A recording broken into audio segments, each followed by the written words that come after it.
जनजातीय गौरव दिवस महासम्मेलन में लेंगे हिस्सा। बिरसा मुंडा की जयंती को जनजातीय गौरव दिवस के रूप में मना रही है सरकार। जनजातीय लोगों के लिए कई घोषणाएं करेंगे पीएम मोदी। राशन अपने ग्राम योजना की करेंगे शुरुआत। जनजातीय लोगों को उनके गांव में ही मिलेगा पीडीएस कोटा का राशन। स्किल सेल एनीमिया उन्मूलन अभियान की भी शुरुआत करेंगे पीएम मोदी। लाभार्थियों को जेनेटिक काउंसलिंग कार्ड सौंपेंगे। 50 एकलव्य मॉडल आवासीय विद्यालयों की भी रखेंगे आधारशिला। कई राज्यों और केंद्र शासित प्रदेशों में खुलेंगे स्कूल। पीएम मोदी आज भोपाल के रानी कमलापति रेलवे स्टेशन का करेंगे उद्घाटन। हबीबगंज रेलवे स्टेशन का बदला गया है नाम। देश का पहला वर्ल्ड क्लास रेलवे स्टेशन है Rani Kamlapati railway station. International airport की सभी सुविधाएं उपलब्ध। आदिवासी वेशभूषा में डांस करते दिखे मध्य प्रदेश के सीएम शिवराज सिंह चौहान। 15 नवंबर को मनाया जाएगा जनजातीय गौरव दिवस। पीएम मोदी आज रांची के बिरसा मुंडा मेमोरियल पार्क और स्वतंत्रता सेनानी संग्रहालय का वर्चुअली करेंगे उद्घाटन। वाराणसी में आज माता अन्नपूर्णा प्रतिमा होगी स्थापित। पूरे उत्तर प्रदेश में शोभा यात्रा के बाद वाराणसी पहुंची है प्रतिमा। मां अन्नपूर्णा का रथ अमेठी पहुंचने पर हुआ जोरदार स्वागत। लोगों ने मां के रथ को छूकर लिया आशीर्वाद। सुल्तानपुर पहुंचने पर लोगों ने लिया मां अन्नपूर्णा का आशीर्वाद। भगवान राम की नगरी अयोध्या पहुंचने पर मां अन्नपूर्णा की रथ यात्रा का हुआ भव्य स्वागत। सीएम योगी मां अन्नपूर्णा की प्राण प्रतिष्ठा में होंगे शामिल। कार्यक्रम में हिस्सा लेने के वाराणसी पहुंचे सीएम योगी। माता अन्नपूर्णा की प्रतिमा 108 साल पहले चोरी हुई थी। कनाडा से वापस लाई गई है ये प्रतिमा। उत्तर प्रदेश के सीएम योगी आदित्यनाथ ने वाराणसी में काशी विश्वनाथ मंदिर में टेका माथा, पूजा पाठ की। सीएम योगी ने काशी विश्वनाथ धाम का लिया जायजा। बोले तय सूबे में पूरे किए जाएंगे निर्माण के काम। लखीमपुर खीरी हिंसा मामले में आज सुप्रीम कोर्ट में सुनवाई। पिछली सुनवाई में उत्तर प्रदेश सरकार के अनुरोध पर टाली गई थी सुनवाई। सुप्रीम कोर्ट ने एसआईटी जांच पर असंतोष जताया था। राज्य के बाहर के हाई कोर्ट के रिटायर्ड जज से जांच के बारे में पूछा था। दिल्ली के वायु प्रदूषण को लेकर आज सुप्रीम कोर्ट में अहम सुनवाई। दिल्ली सरकार को दाखिल करना होगा हलफनामा। पिछली सुनवाई में प्रदूषण को लेकर सुप्रीम कोर्ट ने की थी सख्त टिप्पणी। 2 दिन के लॉकडाउन लगाने का दिया था सुझाव। दिल्ली के डिप्टी सीएम मनीष सिसोदिया की अपील। प्रदूषण खत्म करने के लिए महीने में कम से कम 1 दिन पब्लिक ट्रांसपोर्ट का करें इस्तेमाल। पंजाब में नहीं थम रहा पराली जलाने का सिलसिला। अमृतसर में किसानों ने जलाई पराली। हरियाणा के 4 जिलों में 17 नवंबर तक बंद रहेंगे स्कूल। वायु प्रदूषण के चलते लिया गया फैसला।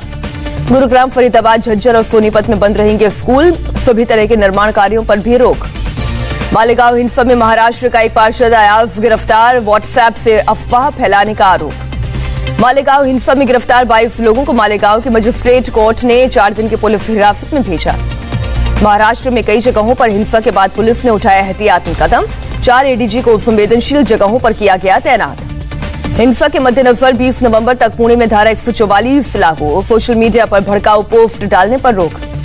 महाराष्ट्र के नागपुर में भी धारा 144 लागू। पुलिस कमिश्नर ने एहतियात के तौर पर लिया फैसला। बीएचपी ने रजा एकेडमी पर बैन लगाने की मांग की। मामले को लेकर राज्यपाल भगत सिंह कोश्यारी से भी मिलने की बात कही। जम्मू कश्मीर के श्रीनगर में आतंकी हमला। गोलीबारी में एक पुलिसकर्मी घायल। श्रीनगर के नवाकदल इलाके में रेड करने गई थी पुलिस। आतंकियों की तलाश में सर्च ऑपरेशन जारी। ड्रग्स मामले में आज सैम डिसूजा से पूछताछ करेगी एनसीबी एसआईटी की टीम। पहले 2 समन पर पेश नहीं हुआ था सैम डिसूजा। सैम डिसूजा ने आर्यन मामले में गुसावी और फाइल को बताया है शाहरुख के मैनेजर पूजा डटलानी से वसूली का मुख्य साजिशकर्ता। मणिशंकर अय्यर के मुगलों की तारीफ वाले बयान पर विवाद। कहा मुगल शासन में कभी जोर जबरदस्ती धर्म परिवर्तन नहीं कराया गया। मणिशंकर अय्यर ने बीजेपी पर जमकर बोला हमला। कहा सत्ता में बैठे लोगों को केवल देश के 80% लोगों की चिंता। कांग्रेस नेता मणिशंकर अय्यर का केंद्र की मोदी सरकार पर वार। कहा सत्ता में बैठे कुछ लोग केवल हिंदुत्व को मानते हैं।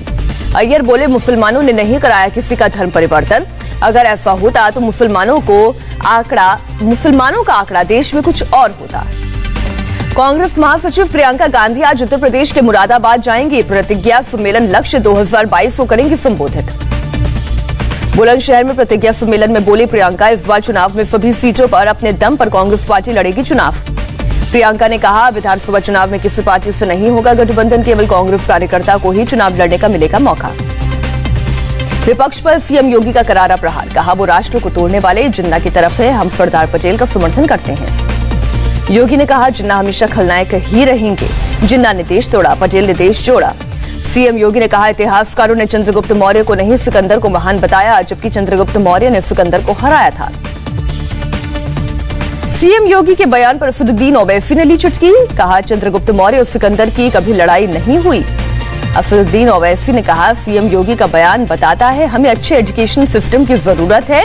बाबा, लोग अपने जरूरत के हिसाब से तथ्य चुनते हैं। अलीगढ़ में असदुद्दीन ओवैसी ने जनसभा को किया संबोधित। कहा, जब तक मुसलमान अपनी सियासी लीडरशिप नहीं बनाएंगे तब तक भला नहीं होगा। असदुद्दीन ओवैसी की मुस्लिम मतदाताओं से अपील, एआईएमआईएम को वोट देना शुरू करे, वोट कटुआ कहने वाली पार्टी की नींव हिला देंगे। यूपी बीजेपी ने विधानसभा चुनाव में घोषणा पत्र बनाने वाली कमेटी का गठन किया। सुरेश खन्ना को समिति का अध्यक्ष बनाया। उत्तर प्रदेश के पूर्व सीएम अखिलेश यादव आज दोपहर 12 बजे करेंगे प्रेस कॉन्फ्रेंस। बीजेपी पर बोल सकते हैं हमला। अखिलेश यादव ने यूपी की जनता पर जताया भरोसा। कहा, बीजेपी को सत्ता से बाहर करेगी जनता। मायावती की मां के निधन पर सोनिया और राहुल गांधी ने मायावती से फोन पर की बात। प्रियंका ने घर पहुंचकर जताया दुख। सीएम योगी ने भी मायावती से फोन पर जताया शोक। कहा, मां का निधन किसी के भी जीवन की अपूरणीय क्षति होती है। बीजेपी अध्यक्ष जेपी नड्डा आज उत्तराखंड के 2 दिन के दौरे पर जाएंगे। शहीद सम्मान यात्रा में होंगे शामिल। चमोली में एक जनसभा को संबोधित करेंगे जेपी नड्डा। पार्टी के नेताओं के साथ करेंगे बैठक। आज राज्यों के सीएम और वित्त मंत्री के साथ वर्चुअल बैठक करेंगी निर्मला सीतारमण। निवेश, इंफ्रास्ट्रक्चर और विकास को लेकर होगी चर्चा। त्रिपुरा को पीएम मोदी की सौगात। 1,47,000 से अधिक लाभार्थियों को पीएम आवास योजना की पहली किश्त ट्रांसफर। इस योजना के तहत लाभार्थियों के खाते में 700 करोड़ रुपए भेजे गए। वीडियो कॉन्फ्रेंसिंग के जरिए कार्यक्रम में पीएम मोदी हुए शामिल। सुल्तानपुर में पूर्वांचल एक्सप्रेसवे के लैंडिंग स्ट्रिप पर एयरफोर्स के विमानों ने किया टचडाउन। 16 नवंबर को पीएम करेंगे एक्सप्रेसवे का उद्घाटन। Pan India legal awareness campaign में केंद्रीय मंत्री स्मृति ईरानी ने लिया हिस्सा। स्मृति ईरानी ने कहा, नागरिकों के अधिकारों और जिम्मेदारियों के बीच बनाना होगा संतुलन। सीजे रमन्ना ने कहा, न्यायपालिका की सुरक्षा, स्वतंत्रता और अखंडता की रक्षा करना महत्वपूर्ण।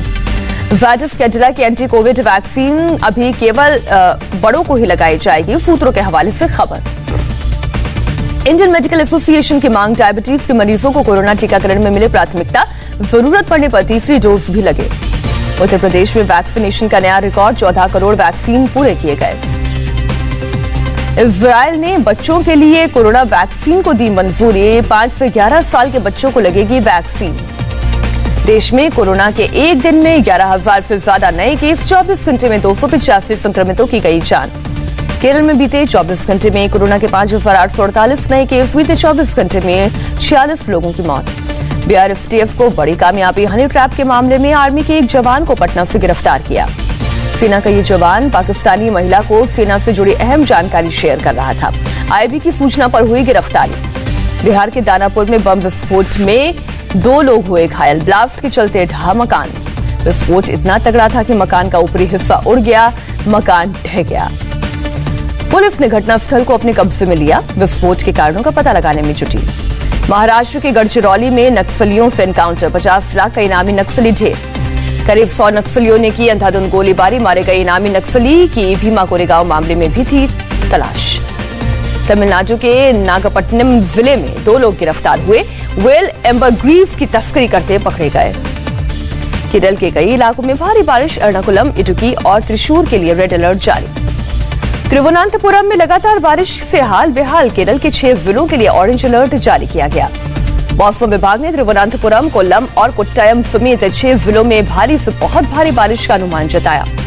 16 नवंबर तक केरल में कई जगहों पर गरज के साथ तेज बारिश के आसार। मछुआरों को गहरे समंदर में न जाने की हिदायत। जम्मू कश्मीर टूरिज्म डिपार्टमेंट ने डांस फेस्टिवल का आयोजन किया। कुपवाड़ा में बड़ी संख्या में लोग पहुंचे। राइफलमैन खतनी कुन्याक को इम्फाल में दी गई श्रद्धांजलि। मणिपुर में शनिवार को आतंकी हमले में हुए थे शहीद। हैदराबाद में स्कूली बच्चों ने गिनीज वर्ल्ड रिकॉर्ड में दर्ज कराया नाम। जूतों की सबसे लंबी लाइन का रिकॉर्ड। स्कूली बच्चों ने 130,107 जोड़ी जूतों को लाइन में लगाकर बनाया नया वर्ल्ड रिकॉर्ड। गुरुग्राम के लीला होटल में Mrs India the pride of nation fashion show का आयोजन। देश भर से अलग अलग प्रोफेशन की जुड़ी हुई महिलाओं ने लिया हिस्सा। ग्रुप ए की प्रतियोगिता में स्नेहल थमके ने मारी बाजी, तो वहीं ग्रुप बी में विजेता बनी स्मिता प्रभु। नेपाल के मुस्टांग इलाके में अवलांच, 11 लोग घायल। 11 घायलों में 7 छात्र भी शामिल। वेस्टर्न इलाके में आया अवलांच। इटली के कोस्ट गार्ड ने समंदर से 300 प्रवासियों का किया रेस्क्यू। तूफान के बीच फंस गई थी नाव। सर्बिया में हादसे का शिकार हुई वैन, 2 लोगों की मौत, 19 लोग घायल। अफगानिस्तान में 60% लोगों के सामने खाने का संकट, इस साल के अंत तक और खराब हो सकते हैं हाल। दुबई में एयर शो का आयोजन, प्रदर्शनी में बोइंग और एयरबस का दिखा जलवा। न्यूजीलैंड को 8 विकेट से हराकर ऑस्ट्रेलिया बना T20 का चैंपियन, पहली बार जीता T20 वर्ल्ड कप। ऑस्ट्रेलिया ने 6 साल बाद जीता आईसीसी टूर्नामेंट, आखिरी बार 2015 का वर्ल्ड कप जीता था। टॉस हारकर न्यूजीलैंड ने पहले बैटिंग करते हुए 4 विकेट पर 172 रन बनाए। ऑस्ट्रेलिया ने 2 विकेट खोकर लक्ष्य हासिल किया। ऑस्ट्रेलिया की ओर से मिचेल मार्श ने खेली विस्फोटक पारी, 50 गेंद में 77 रन बनाए। मिचेल मार्श को शानदार प्रदर्शन के लिए मैन ऑफ द मैच चुना गया। फाइनल जीतने के बाद ऑस्ट्रेलिया के कप्तान फिंच ने कहा, हमने हार नहीं मानी और शानदार वापसी की। न्यूजीलैंड के लिए केन विलियमसन ने खेली कप्तानी पारी, 48 गेंद में शानदार 85 रन बनाए।